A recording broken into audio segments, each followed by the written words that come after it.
Before we begin our journey on this peaceful night, take a moment to like the video, subscribe to the channel, and leave a comment telling us where you're watching from.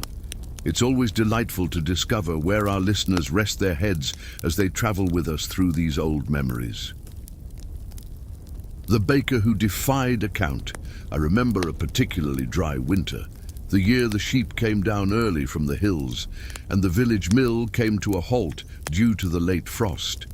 The firewood burned slowly, crackling beneath the barley cauldron, and the wind skimmed over the rooftops as if peeking through cracks in search of forgotten stories. It was during those long, lingering nights that my grandfather, with half-closed eyes and a voice worn down by time, first told the tale of Thibault, the illiterate baker who, perhaps better than anyone, knew how to write his name into the memory of our village.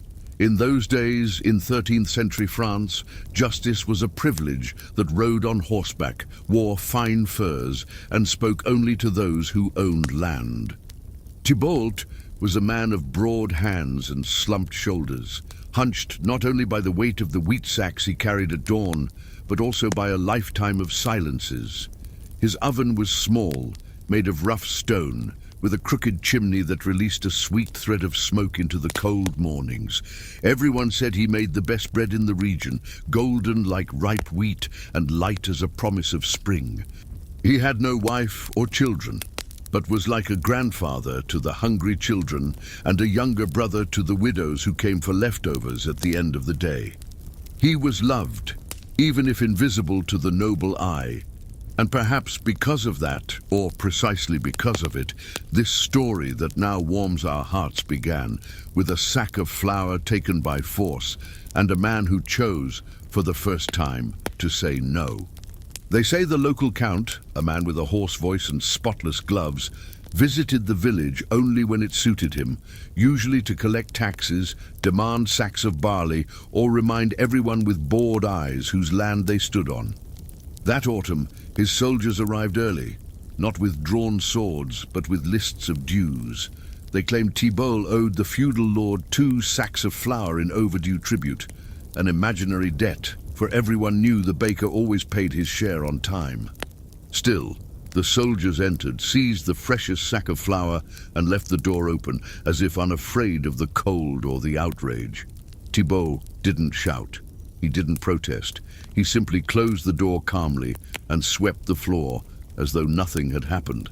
But that night, something changed in his eyes. The flames from the oven flickered across his dark pupils, and there was a quiet firmness in his gestures. Instead of kneading bread, Thibault took his old cloak, pulled up his hood, and crossed the fog toward the abbey. He was a simple man, uneducated, with no political ties, but something about him seemed heavier than the monastery stones. He asked the scribe for shelter, a nearly blind monk known for copying manuscripts and helping peasants with baptismal letters and wills.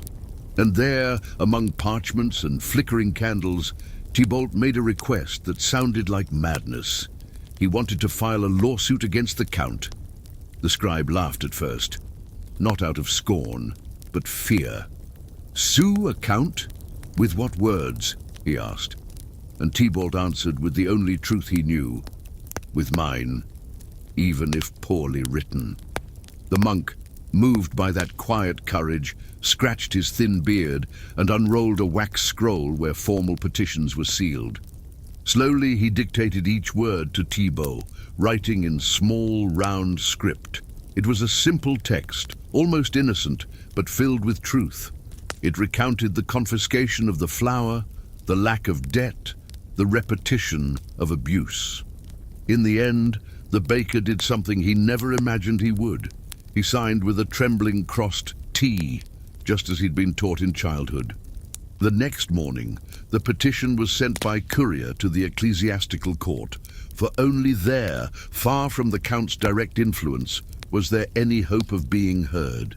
The village murmured in secret, torn between hope and fear. Some said Thibault was a fool, others a saint. While waiting for an answer, he kept baking his bread. He didn't stop lighting the oven or sharing leftovers with those in need.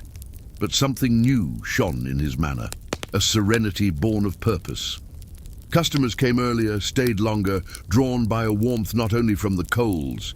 The young watched him more closely, and even the elderly, long resigned to silence, seemed to awaken to the idea that maybe, just maybe, it was possible to say, enough.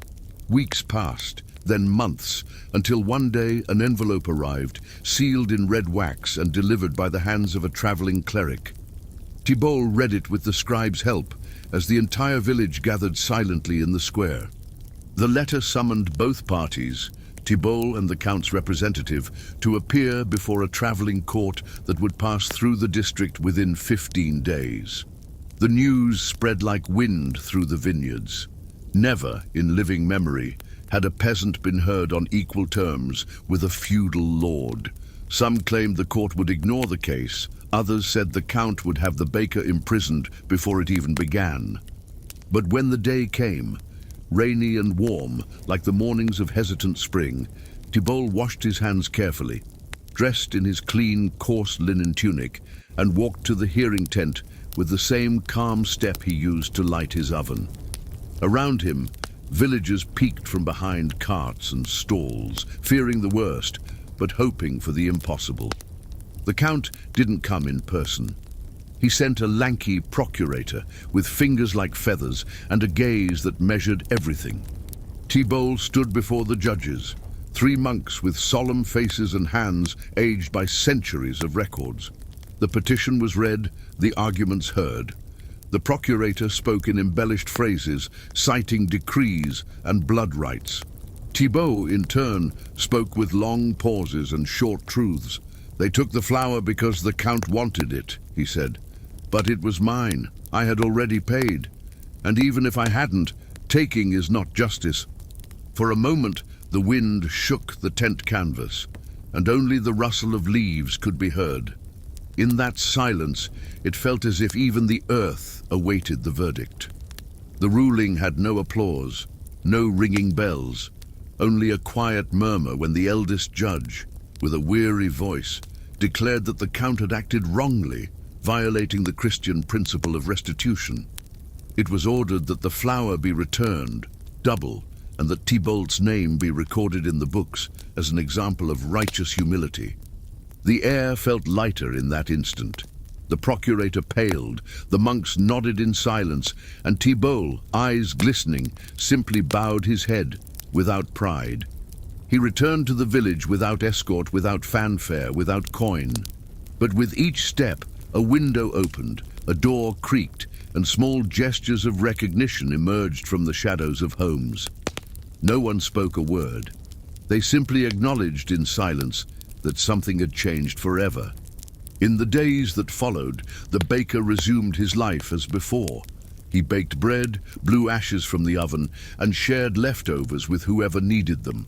But now, children ran to him with different eyes, as if seeing a character from the stories grandparents told by the hearth. Men came seeking advice, women left notes with flowers on the sill, and the most curious part, Thibault never again spoke of the trial. He simply said, "Where there is injustice, it's silence that makes the bread go flat." And he returned to his work, hands warm with dough and soul at peace. He never sought to be a hero, nor a martyr. But in that little village, forgotten among fields and mists, he became the name passed through generations, a name written not in books, but in the hearts of those who learned not to fear their own voice.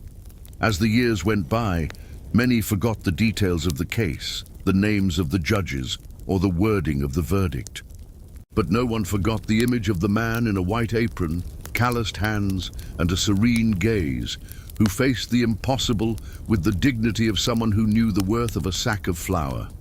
Some said he lived to be 90, others swore they'd seen him whispering with the wind, as if sharing secrets with time itself. Either way, Thibault's oven was never cold. Even when the old man could barely stand, there was always someone to light the coals for him, mix the dough, or tend the fire.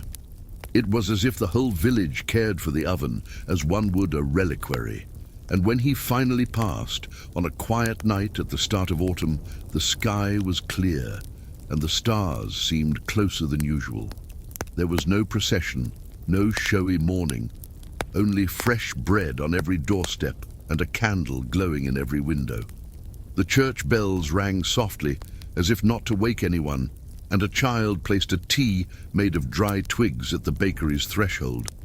Some still say that on very cold nights one can smell freshly baked bread coming from where now only ruins remain. And there are those who swear Thibaut still whistles among the trees, reminding anyone willing to listen that even the simplest voices can echo through the walls of time, so long as they are spoken in truth. The young midwife who knew too much. It was during a mild winter, one of those in which snow arrives late and the church bells sound more distant, that I first heard the name Elsbeth, the young midwife with calm eyes and small hands. I was still a scribe's apprentice, staying at the monastery of Waldenbruck, nestled in the gentle hills of Bavaria. The monks wrote with quills and fervor, but at night, when the wind moaned through the cracks and the hearth's warmth gathered the elders into murmuring circles, other stories came alive, stories not found in any codex. Elsbeth's was one of them, and they said her births came not with screams, but with whispered prayers and promises to the moon. They told that she was born on the night of an eclipse, when the sky closed like an ancient book and the owls cried without rest. Her mother, a midwife as well, died in childbirth, and Elsbeth was raised by her grandmother among dried herbs, tallow lamps, and prayers to Saint Blaise. From an early age, she learned to recognize the moment when a child hesitates between worlds and how to help it choose the path of life. But she did more than that. She sang in Latin without ever being taught, sensed when the waters would break before any swelling showed, and, they said, never guessed wrong the child's name before the mother spoke it. To the villagers, it was a gift. To the priests, a cause for unease. They said her touch was as warm as fresh bread, and no woman ever left her presence without a thread more courage than before. Elsbeth never asked the poor for money, but asked for promises instead. Plant a tree, care for a widow, sing to your children even on sorrowful days. And thus, the village of Holzbruck, which once barely counted 10 births a year, found itself filled with makeshift cradles, laughing children and mothers who sang with firm voices. The priests gave thanks to God in public, but in private, their brows began to furrow. After all, why was it only the humble whose children survived? The first suspicions grew from the silence of the grand houses. In a single autumn, 3 noblewomen lost their heirs before birth. None of them had entrusted Elsbeth with their deliveries, claiming that a good midwife wore black, prayed aloud, and carried a crucifix. But when the maids began whispering that the peasant children thrived like well-tended vines, while those of the castles were born pale as candles, a disturbing murmur crept through the village walls. She chooses who lives. I remember clearly the first time I saw her. It was on a cloudy afternoon when I accompanied Brother Theobald to the village to deliver a basket of bread and soap to the widows. Elsbeth was sitting by the well, braiding herbs with hands as delicate as they were steady. Her eyes, a misty grey, met mine for a moment, and I swear I felt as if she had read right through me, not with suspicion, but with the calm curiosity of someone who understands more than they say. Children buzzed around her like bees, and even the usually skittish dogs lay peacefully at her feet. It was as if her presence attuned the world around her. The trouble began when the Count's son was born dead, on a night when the bells rang early and the winds turned against each other. The court midwife, old and revered, blamed the baby's position and the mother's frailty, but a servant, pious and indiscreet by nature, whispered that Elsbeth might have saved the child if only she had been allowed. Those words spread faster than a storm crow's flight. Within weeks, Elsbeth's name was brought to the parish priest, then to the bishop, and finally, like a stone cast without aim, fell into the ears of the Inquisition. From then on, the days grew shorter, though the sun lingered in the sky. Elsbeth continued her work with the same serenity as always, but the glances were no longer the same. Women still brought her fresh bread and lavender bouquets, but avoided being seen. The men, once grateful, now muttered prayers as she passed. It was as if the very village that had flourished under her care now held its breath in her presence, afraid that any gesture of kindness might be misread by eyes that judged all. It was on a fog-thick dawn that they came for her. 3 riders, cloaked in dark mantles and heavy gloves, crossed the village without a word. They knocked on her door with the force of those who do not wait for invitations. It's said she answered in a simple linen dress, her hair tied with a blue ribbon, as if going to greet a newborn, not to face a tribunal. She did not scream, did not resist. She simply took a small leather pouch, murmured something to the woman weeping on her doorstep, and departed, riding behind one of the men, leaving behind a faint scent of rosemary and oat milk. The news reached the monastery through the blacksmith, who came to fetch an order of hinges for the southern gate. They took the midwife of Holtzbruck, he said, as if speaking of a ruined harvest. Brother Theobald pressed his lips and crossed himself with trembling fingers. We said nothing, but that night by the hearth, while the others slept, he told me that Elsbeth never baptized a child before feeling the warmth of the mother's chest. There is too much faith in haste, she used to say, and too much haste in fear. That stayed with me, not as a judgment, but as a seed planted in silence. The trial took place in the city of Regensburg and lasted longer than expected.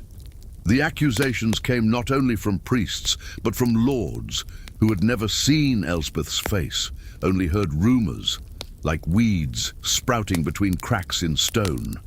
They said she used old words, traced signs with her fingers on mothers' bellies, guessed names, fates, even deaths. None of them mentioned the newborn smiles or the gentle songs that drifted from her window on birthing nights. To them, knowledge without blessing was a crime, and Elsbeth knew too much. I remember walking to Regensburg weeks later with some flimsy excuse, delivering scrolls to the bishop, visiting a distant uncle. It didn't matter. The truth was, I wanted to see her. When I finally entered the courtroom, Elsbeth sat with her hands resting gently in her lap, as though waiting for a dress to be hemmed or water to boil. Her face looked paler, but her eyes still held that quiet light, like a lantern that resists the wind. Around her, men wrote, whispered, folded their arms as if surrounding a rare creature. On the 3rd day of trial, a woman named Greta was called as witness. She had lost 3 children before meeting Elsbeth, and with her gave birth to a boy, strong as a young oak. Greta stood, bowed respectfully, and spoke with a firm voice. She told of the warm leaf teas, the soft songs the midwife sang during contractions, the way she held mothers' hands in their hardest hours, offering not miracles, only presence. "If this is witchcraft," said Greta, "then may we all be enchanted." Some laughed. Others looked at each other in silence, but not all laughed. The inquisitor, a man with a hardened face and long fingers, remained motionless. He asked if Elsbeth had ever spoken to the dead, if she knew when someone would die, if she dreamed of births before they happened. Greta hesitated. "She does dream," she answered, "but she does not choose the dreams." And at that moment, I swear I saw, a slight tremble in the inquisitor's jaw. Perhaps he too had once known a woman like her in some forgotten time, before his faith clothed itself in stone and judgment. At week's end, the verdict came not with clamour, but with the heavy silence of an impending snowfall. Elsbeth was not condemned to the flames, nor fully absolved. She was advised to leave the village and abstain from practices that confused the people. They did not take her life, but they took her ground. When she returned weeks later, her hands still knew how to soothe pain. But her steps no longer belonged to Holzbruck's paths. She settled in a small hamlet between hills and rivers, where few asked and many listened. I heard, years later, that she lived in peace in that new village, she became a guide to young mothers, a teacher of herbs, and a keeper of forgotten promises. She was never again called a midwife, but everyone knew whom to call when the water would not break or when fear clenched the womb. They say that one night, during a storm, a woman came to her door in labor with little hope. Elsbeth welcomed her with root tea, warm blankets, and words not found in any book. The baby was born at dawn, with a golden tuft of hair and a cry sweet as morning dew. And it was there, under a simple wooden roof, among hand-stitched blankets and little glass jars, that Elsbeth found a kind of freedom no court could grant. The freedom to serve without being feared, to care without being seen as threat. When she passed, many years later, her house fell silent. But all across the region, women told stories of a gentle-voiced woman who knew too much, yet never knew harm. And beside the stone well, where she once hummed alone, someone planted a tree that still blossoms before spring. The peasant who refused the war. They say some battles are not fought with spears or shields, and perhaps the quietest of them is the one a man chooses not to fight. It was in an autumn, dimmed by the shadow of war, that I first heard the story of Thierry, a soft-spoken peasant with thick hands, whose feet had never wandered beyond the valley of Échauffour in Normandy. The leaves were already reddening the paths between gardens and pens, and the air carried that warm scent of apples drying on straw when the heralds passed through the village, calling men to serve the Duke. Thierry was in the field that afternoon, bent over the swollen roots of the beets, when the news came rippling through the rows of corn. All able-bodied men were to report by the next full moon, armed or not, ready to march across lands they had never seen, beneath the banner of a lord whose name they did not even know. The young men stirred with murmurs of glory and valor, but he, already with lines at the corners of his eyes, and small children clinging to the hem of his tunic, simply straightened his back and fell silent, as if hearing another voice, older, whispering beneath the breeze in the stalks. That night, the hearth burned low, casting flickering shadows on the walls of clay and wood. Thierry sat beside his wife, Eloise, who was braiding straw to cover jars of preserves, and watched the children sleep under a coarse wool blanket. The youngest still clenched his fists, as if dreaming of holding stars. Thierry ran his hand over his short beard, stared into the flames, and said, almost in a whisper, "I won't go." Eloise didn't reply right away. She just set her braiding down and went quiet. It was the kind of silence that, between them, said more than any word ever could. Thierry's decision spread through the village like wind through the vines.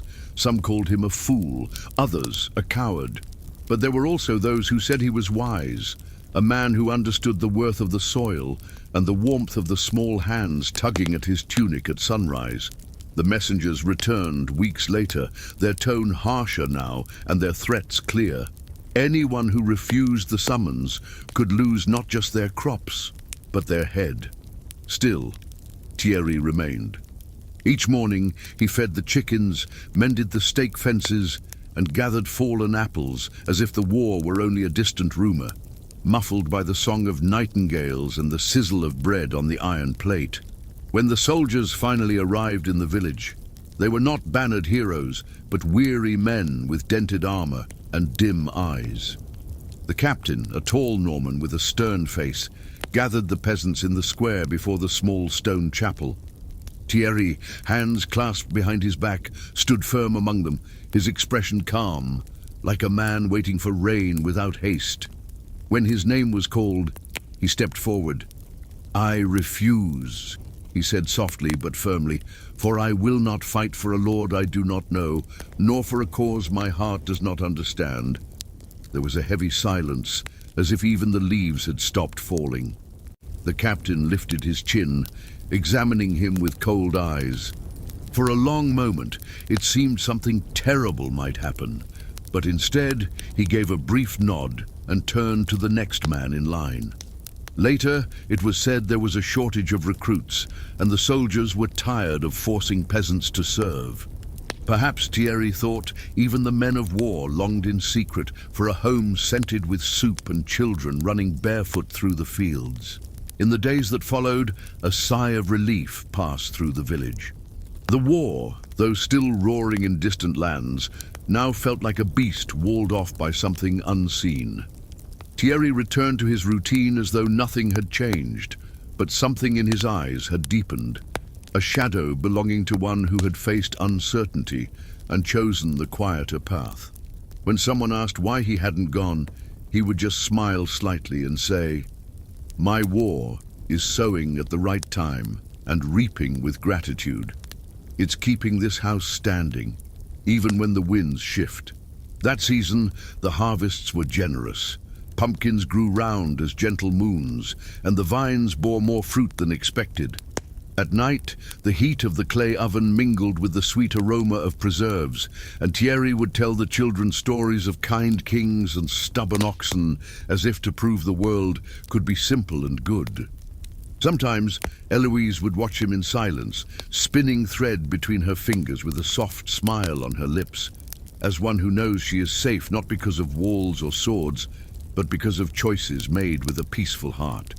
The following spring, a weary traveler passed through the village, bringing news of lost battles and burned cities. He sat with Thierry beneath the blooming apple tree, and upon hearing that Thierry had never gone to war, shook his head with a mix of respect and wonder. "I saw many brave men fall for causes they never understood," said the traveler, "but few had the courage to stay." Thierry offered him bread and honey and did not answer right away. He simply looked toward the field, where Eloise guided the children among wildflowers and murmured, "Not all courage lives in the hands. Sometimes it lives in the feet that stay." Over time, the younger villagers began to see him differently. He was no longer just the man of chickens and gardens. He was the one who had said no when everyone else had said yes. They came to ask his advice on grafting trees or reading the sky for signs of frost, but often stayed just to listen to his stories, told in a quiet voice that settled the soul. There was a kind of wisdom in him made of well-worn earth, of observed seasons, of silences embraced, a peace that could not be taught, only felt. The years passed like summer rains, sometimes soft, sometimes sudden, but always followed by greener life. Thierry's hair turned grey like April clouds, and his steps grew slower, though no less steady. War, that persistent creature, still echoed in distant lands, but the village kept its old rhythm, almost untouched. Some families left, others arrived, but the house of wood and stone where Thierry lived remained, a silent landmark from a time when saying no was an act of tenderness. On a warm harvest afternoon, one of his sons, now a grown man, asked if he had ever regretted his choice. Thierry laughed lightly, scratching the white stubble on his chin. "Regret is for those who waited for glory. I waited for quiet, and it came slowly, like wind through the cornfields." The son said nothing, but his eyes shone with understanding. And in that moment, among baskets full of apples and the sweet scent of freshly turned earth, father and son shared something beyond words, the quiet certainty that some silent choices plant deeper roots than any war cry. It was on one of those calm, late summer nights that Thierry, with trembling hands and a misty gaze, sat by the fire for the last time. The hearth crackled softly, spreading its golden light through the house like an old friend come to say goodbye. The grandchildren slept in a pile like puppies at the foot of the stairs, and Eloise spun thread in silence, as she always had, even when words had grown scarce. Thierry ran his fingers over the rim of a wicker basket and whispered, "If one day they ask why I didn't go to war, I'll say my battlefield was here, among dried herbs, hushed laughter, and dough kneaded slowly." When he passed, it was like a breeze fading at dawn, without noise, without sorrow. He simply ceased, leaving behind a home woven with quiet memories and gentle refusals. And still today, the elders of the village say there is an apple tree in the valley that blossoms before all the others. Beneath it, Travelers find cool shade and a comforting silence. Some say it's just the wind, others say it's Thierry, the man who chose peace, but all agree that sometimes the most beautiful legacy is the one cultivated with quiet roots and hands always open to home. The washerwoman and the forbidden portrait. The warmth of that afternoon still lingered in the air as I sat beneath the grapevine at my Aunt Constanza's house at the foot of the Florentine hills. It was early September, and the sweet scent of ripe grapes mixed with the clean smell of ash soap dripping from laundry laid out to dry. My dress, still damp at the shoulders, clung to my skin, and my fingers, wrinkled from so much scrubbing, carried the pale hue of the lavender we had used in the final rinse. I remember that day well, for it was the first time I heard the name Madalena, the washerwoman who dared to be too beautiful. Madalena was one of those women who didn't need to speak for her eyes to say everything. Her hair, almost always tied in a crooked bun, let loose golden strands that shimmered in the sun like threads of honey. She sang while she worked, but always softly, as if only to soothe herself. They said she was born across the Arno, the daughter of a seamstress and a cooper, and that she had learned to wash linens as a girl, playing at wringing sheets in the shallow river waters. She was beautiful in a way that unsettled, not out of vanity, but because her beauty seemed out of place, among buckets, calluses and soap suds. I remember how the village men would stop talking when she passed, carrying a basket of clothes balanced on her hip, her feet steady in the muddy alleyway. The women, in turn, watched her with a mix of curiosity and caution, like one watches a candle burning too close to the drapes. But Madalena did not seek attention. On the contrary, she lowered her gaze, avoided the piazzas, and preferred to hang her sheets behind the convent, where the wind was gentler and the walls more silent. Perhaps that's why it was so startling when her face appeared weeks later on the altar of San Biagio Church, painted in gold and sky blue, with an expression of holiness no one had ever seen in her, except perhaps the artist. His name was Lorenzo, and he was too young to already have grey at his temples. He dressed like the apprentices from Ghirlandaio's workshop, but spoke like someone raised among books, not brushes. He came to the riverbank nearly every morning with a leather-bound notebook under his arm and a gaze fixed on the glints of light on wet stones. They said he saw her there, kneeling, wringing cloth, arms wet to the elbows and face bent toward the foam. That in that moment, beneath the white morning light, he saw not a washerwoman, but a virgin. And without asking, without a word, he carried that image to his studio and trapped it in a painting that many still kiss at the end of Mass. The news spread like wine spilled on fine linen, fast, inevitable, staining everything in its path. On the first Sunday after the altarpiece's unveiling, the little church of San Biagio was packed, not out of devotion, but curiosity. Was it true, they asked, that the Virgin on the altar smiled like Madalena? That her eyes, half closed in compassion, were the same as the washerwoman everyone knew? And more. How could someone so common, with calloused hands and ankles always red from the cold, have been chosen to represent the Mother of God? The elders whispered. The young pushed to see better. And she stopped attending Mass. At first, she tried to pretend nothing had changed. She continued washing the Medici family's linens with the same delicate care, folding sheets as if they were sacred veils. But soon came the questions, and the stares that were no longer silent admiration, but judgment. Some neighbors stopped leaving her their clothes. A nun at the convent murmured that the painting was a blasphemy. And one afternoon, returning from the river, Madalena found a dried rue branch hanging on her door, a sign of ill omen, a warning or threat, no one knows for sure. What once was beauty had become scandal, and the city that claimed to love art revealed the weight it could carry when used without permission. So Madalena began to hide in the shadows. She no longer washed clothes under the noonday sun, but in the dim light of early morning, when the bells still slept, she covered her hair with dark scarves like widows did, and spoke little, even to the children who called her Saint of the Sheets. And there was a new stillness in her, not of peace but of weariness. And even so, the portrait remained serene and beautiful, receiving flowers and prayers. Many didn't know her real name, but knelt before the image with renewed faith. And somehow, that hurt her more than the gossip, to see her face turned into a symbol when all she had ever asked for was a little anonymity and the quiet of the Arno's edge. Lorenzo, the painter, never returned to see her. Some said he was called to Rome, or perhaps Venice. Others claimed he shut himself in a monastery, filled with regret. But Maddalena never confirmed anything.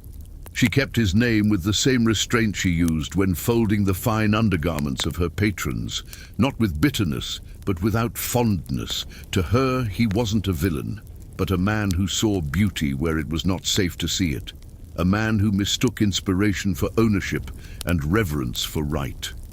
And perhaps because of that, she cursed him neither with wrath nor praise.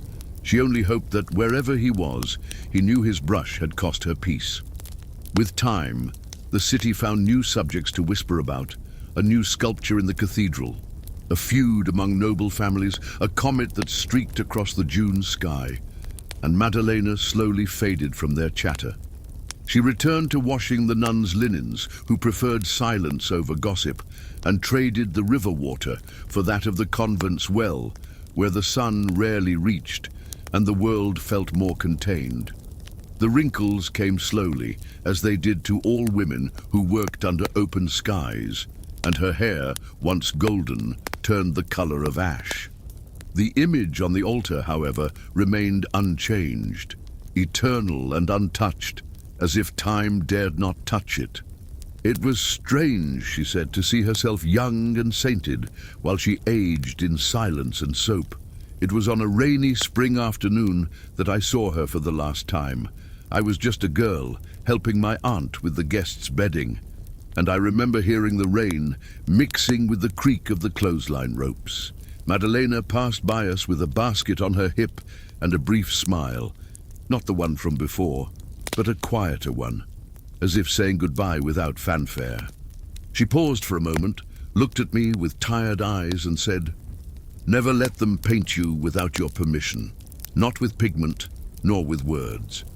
Then she went on her way, and I stayed there, watching the raindrops slide down the fabric, trying to understand what had just been said. Years later, I returned to the church of San Biagio. The painting was still there, glowing beneath the gilded altar, though dimmed by time and incense. The Virgin looked down with the same serene expression, her hands crossed over her chest, and the eyes, the eyes, still seemed to hold a secret no one else knew. Some said it was a miracle, others that the artist had been touched by God. But I, gazing at that face, saw only a woman who never asked to be remembered that way. A woman turned into a symbol against her will, like so many before and after her, in a time when even a woman's silence could be molded into gold and devotion. Today, when I wash clothes and let the scent of soap rise into my nostrils, I think of her not with pity, but with a kind of reverence, because there was strength in that stillness and courage in that withdrawal. She could have shouted or fled or tried to destroy the portrait, but she chose to stay. She chose the life she had, with its basins, its folding and its muffled songs. And perhaps in doing so, she taught more than many sermons ever could. That beauty without choice is a burden. That art without consent can wound, but that there is dignity too in the woman who keeps washing even after she's been painted. Sometimes on gentle, windy nights, I like to imagine that Maddalena found peace, not in the chapels that portrayed her, but in the small gestures no one noticed, in wringing a sheet with precision, in laying out linens on still damp grass, in letting the steam of warm water kiss her face at the end of the day. In those silent moments, Perhaps she felt closer to the divine than she ever did, seeing her face raised to the altars. Because there is sanctity too, in hands that serve, in backs that bend, and in beauty that does not need to be displayed to be real. And so, in the memories folded into the seams of time, her story remains, not as martyr nor as muse, but as a whole woman. A washerwoman from Florence who was painted without consent, admired without choice, and yet remained faithful to herself. Let her name fade, if it must, but let her gesture live on, that of a woman who kept washing, singing softly to herself, even when the world tried to make her into something else. And may we, as we close our eyes on this quiet night, rest with the same gentle dignity she carried, not made of gold or paint, but of silence, labor, and beauty that chooses when to be seen. The scribe who corrected a king. In those days, winters in Burgos arrived like a veil of silence. The cathedral bells rang at noon, and the echo took its time to vanish between the stone alleys. I was just a young man then, with ink-stained fingers and a mind still filled with Roman dreams, the kind we absorbed while copying ancient manuscripts with almost sacred reverence. The world around me, of thick cloaks, warm stews, and muffled laughter in the palace kitchens, seemed to move at its own pace, made of patience and parchment. It was in that rhythm that I became a scribe, with the humility of those who work in the shadow of power, but eyes sharp enough to see in every letter the weight of fate. I received the decree on a grey afternoon, as light slipped obliquely through the narrow window of the copying room. The parchments arrived sealed with wax, and the protocol was simple. Read, copy, remain silent. I was to transfer the king's words into the final version, to be sent to local authorities. But that morning, between an exilium and a familiar, I spotted something that made me furrow my brow. A single, poorly phrased line ordered the expulsion of all inhabitants of a village, including the innocent, who had no part in the offense. It was likely an error, perhaps made by a hurried chancellor. A slip of words, yes, but one that could cost homes, memories, perhaps even lives. I froze for what felt longer than it truly was. The sound of the inkwell being unsealed and resealed, the rustle of parchment, everything felt suspended. What should I do? I was just a scribe. No title, no voice, not even the right to comment on what I copied. But the phrase was there before me, and the ink hadn't yet dried on my conscience. I took a deep breath, the kind my grandmother used to take before stitching the most stubborn hems, and with the tip of my quill, I made a small correction. I changed a single word, nothing more. I softened the decree's cruelty, preserving its intent, but shielding the innocent. In Latin, the gesture was barely visible, but in the real world, it would change everything. For days, nothing happened. Life carried on within the palace walls, stable boys dozing in the stalls, nuns delivering honeyed sweets in the corridors, and servants buzzing with court news from Aragon. And I remained at my desk, surrounded by codices and scrolls, my heart racing just a little faster whenever a soldier's boots echoed too close to my door. Then, on a Thursday morning, they came for me. 3 men, 2 guards and a steward who smelled of leather and dried herbs. They said nothing, just gestured for me to follow. And so, with cold hands and lowered eyes, I was led before the council. The council chamber was quieter than any library I had ever known. Tapestries muffled every step, and the air smelled of melted wax and ancient incense. 6 men sat at the table, each in dark robes, and with expressions more severe than the saints in our illuminations. In the center, on the oak table, lay the decree, my decree, its correction now marked in red ink, like an open wound. One of them, the eldest, with deep eyes and wrinkled hands, looked up and asked in a low, sharp voice, "Did you write this like that?" I nodded silently. I didn't apologize. I simply held his gaze, even as my heart crumbled inside my chest. They said the king was furious, that he had received letters from the spared village, and that the council had noticed the discrepancy when comparing it to the original. They said it was an affront, a challenge, perhaps even a crime. And yet, no one shouted. No one arrested me. A long silence followed, like the stillness before a storm, until one of the councillors, the youngest with ink still fresh on his fingers, murmured that perhaps it had been the right call, that the original phrase was unclear, and that the gesture, though bold, had prevented injustice. The others didn't respond immediately. But in that moment, I felt the weight of the world resting on the edge of a single word.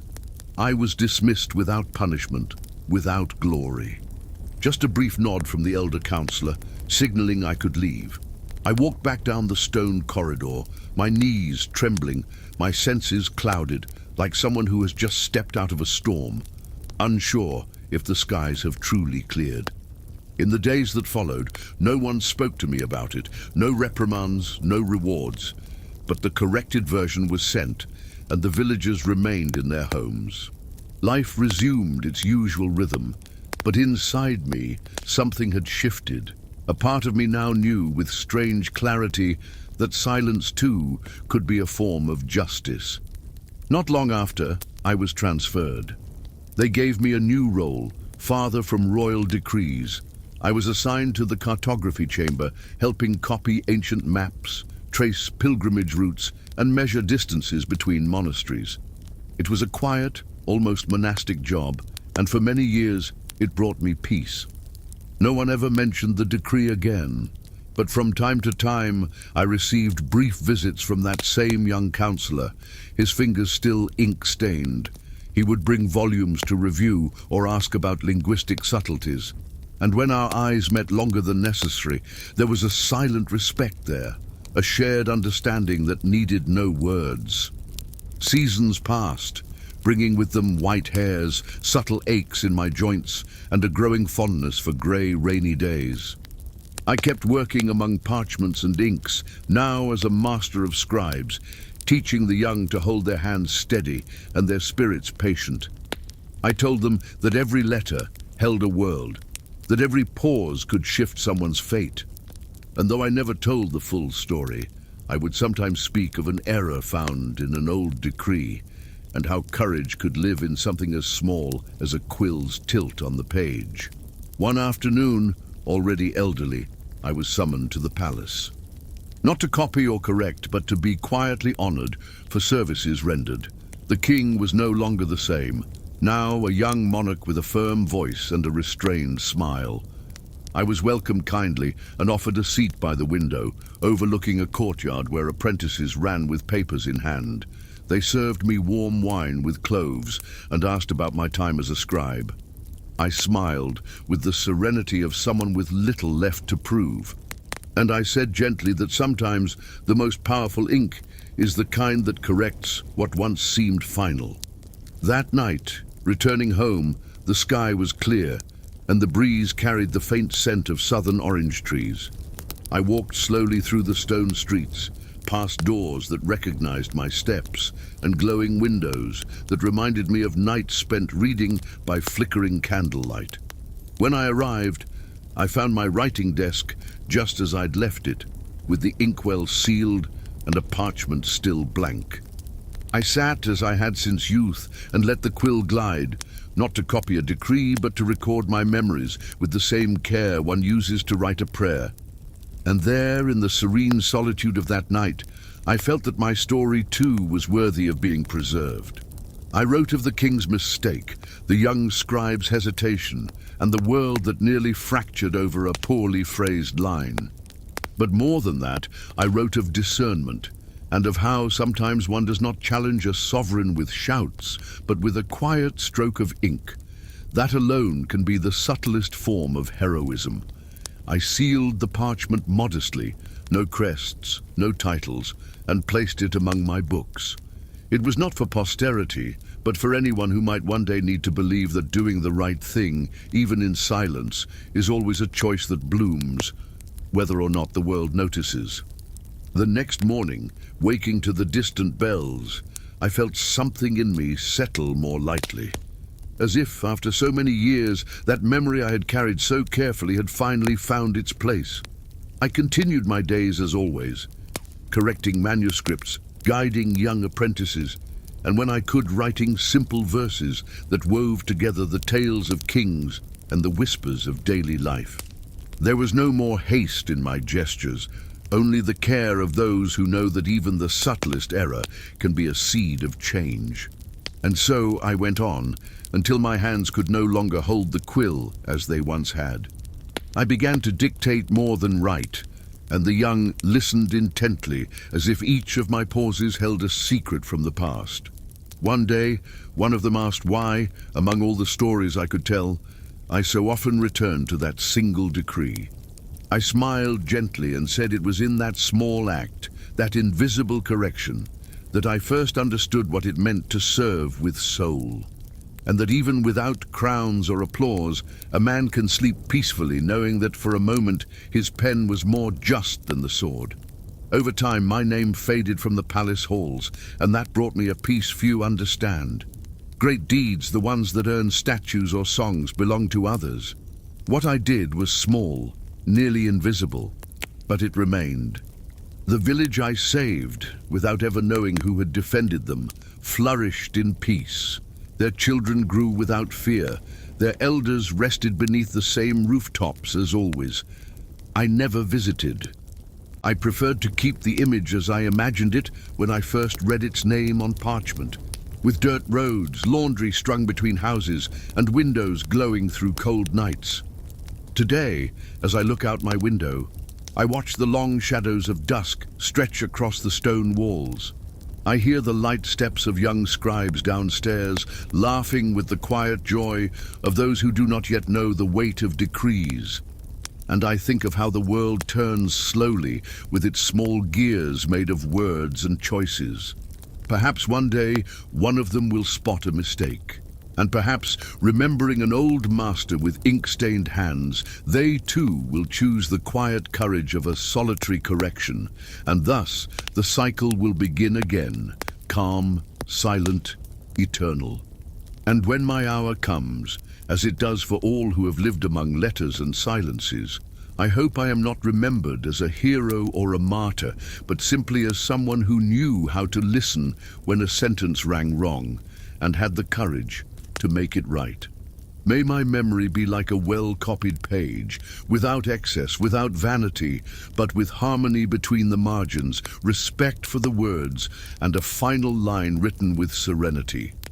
And so, my dear listener, as you rest your head on this quiet night, carry with you this small memory of a scribe who did not shout, did not fight, did not lead armies, but who, with a simple pen, tried to leave the world a little lighter. May the sound of the inkwell dipping, the scent of parchment, and the warmth of a silent candle keep you company as you drift off. And may you, between dreams and sighs, also discover that there is strength in doing what's right, even when no one is watching.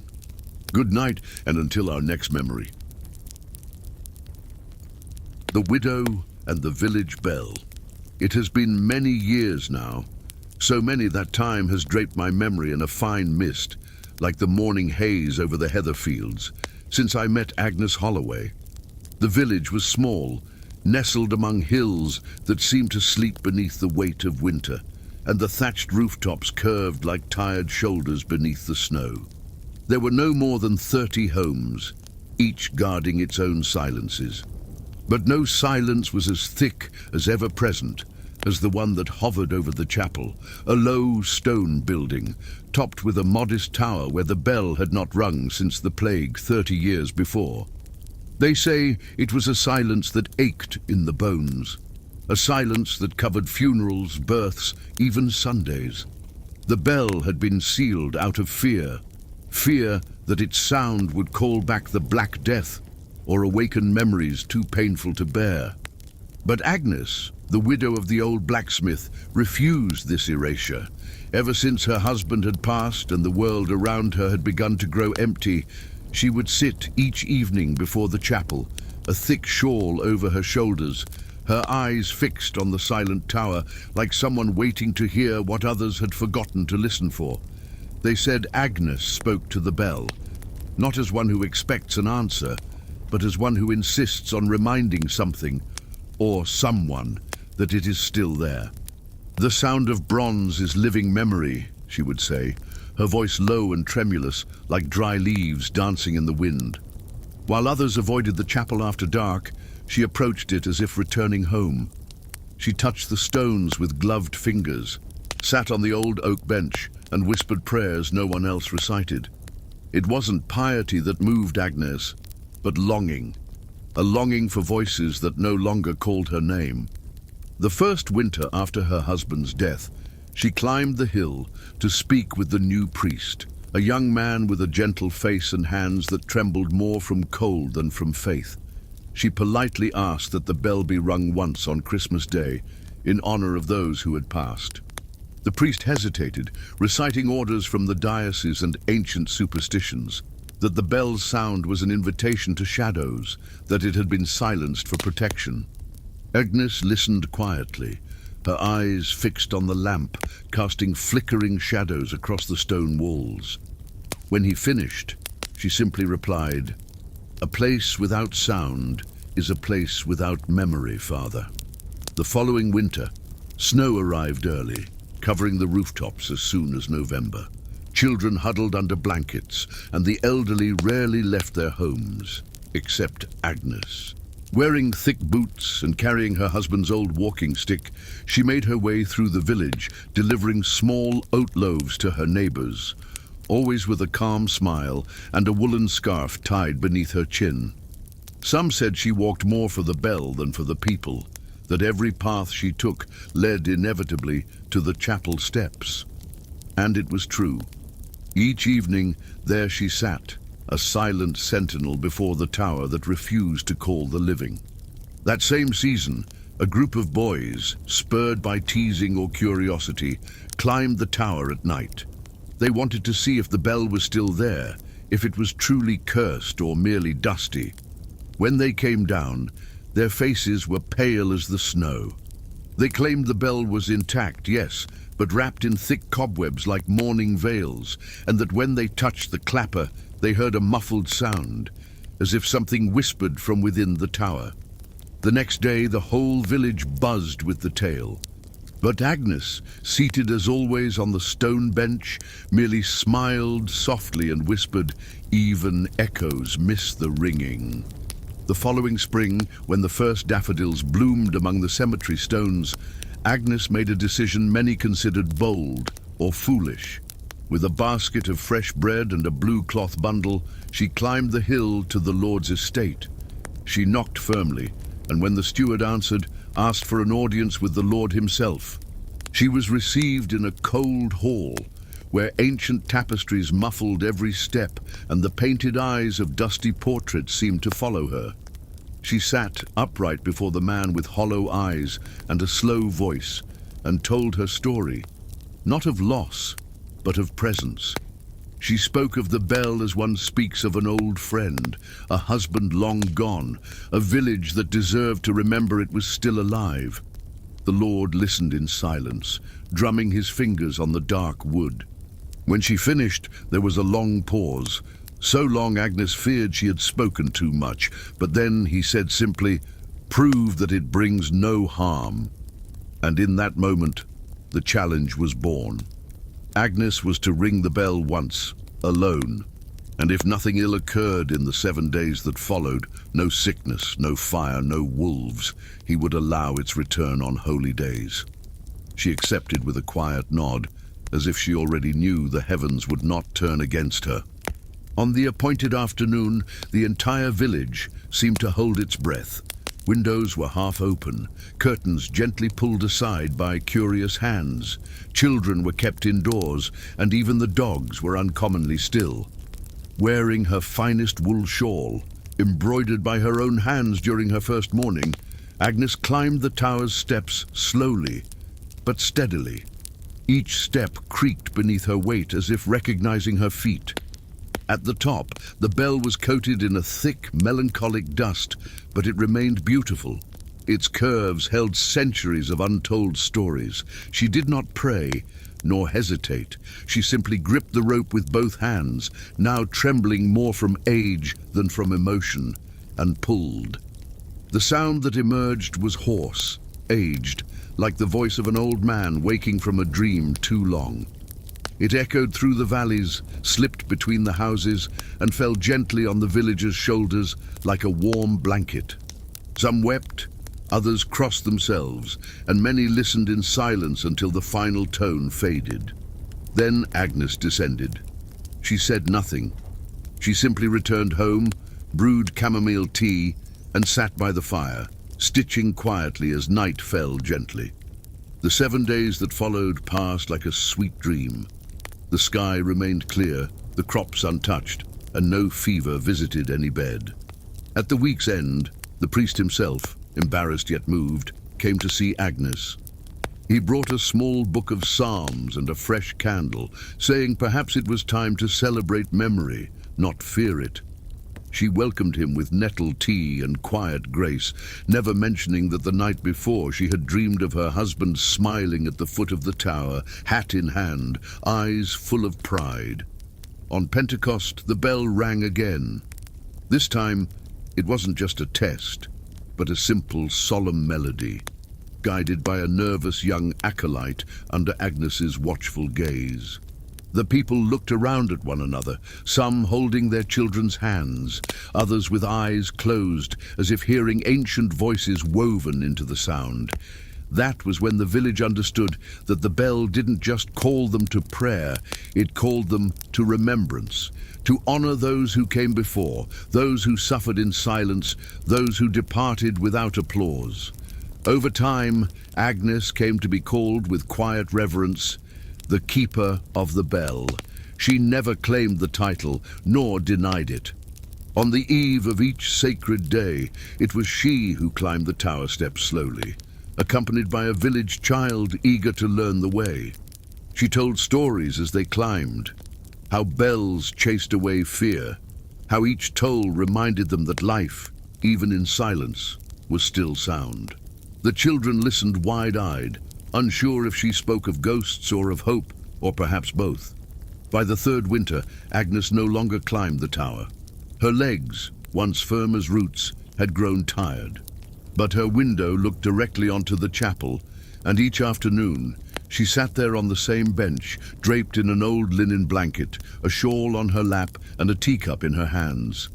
The bell now rang by other hands, always at the same hour, when the light began to gold the clouds and sparrows sought their nests, and in that sound the whole village knew Agnes was still there, tending to memory, even in silence.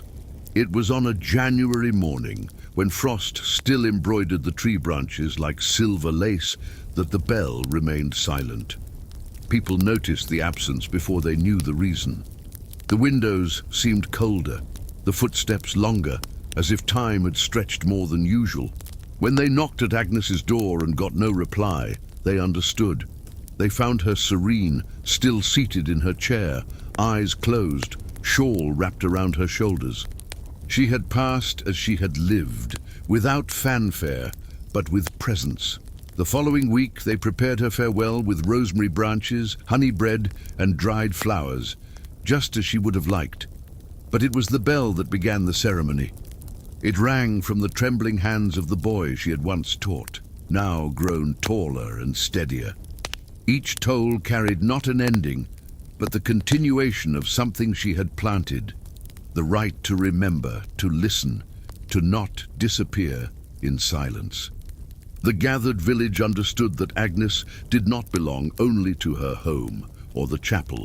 She was now part of the very sound that shaped their days.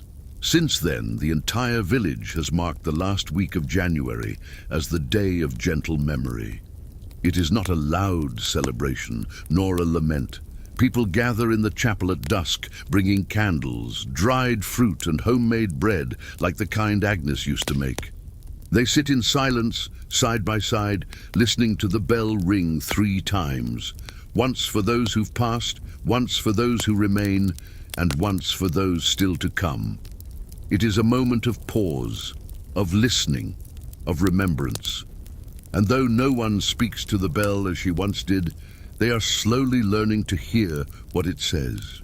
As for me, whenever I hear a bell echoing between the hills, I think of Agnes Holloway, that widow with steady hands and a gentle gaze, who challenged fear with a tug of rope and a heart full of stories. She had no children, no title, no statue in the square.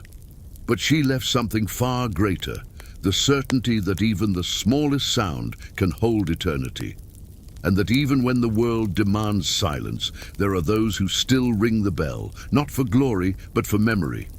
And it is in that soft sound, still alive within me, that I drift to sleep in peace.